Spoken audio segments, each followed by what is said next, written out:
Kisah suami isteri. Walaupun tiada anak, tetapi mereka bahagia bersama. Suami sedang menonton TV di ruang tamu. Kelakar betul lah movie ni.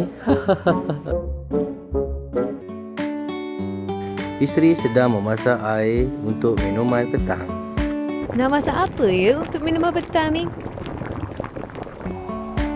Tiba-tiba angin bertiup kencang, tanda hari mahu hujan.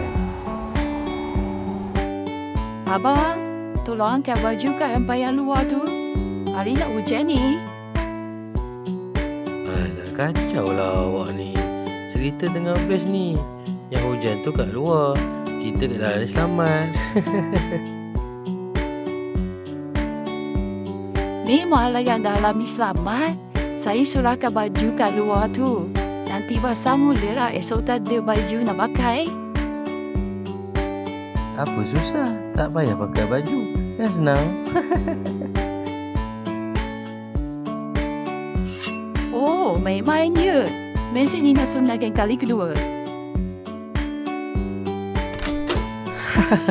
Abang Guru aja. Tolong, tak nak sunat kali kedua. Bersambung.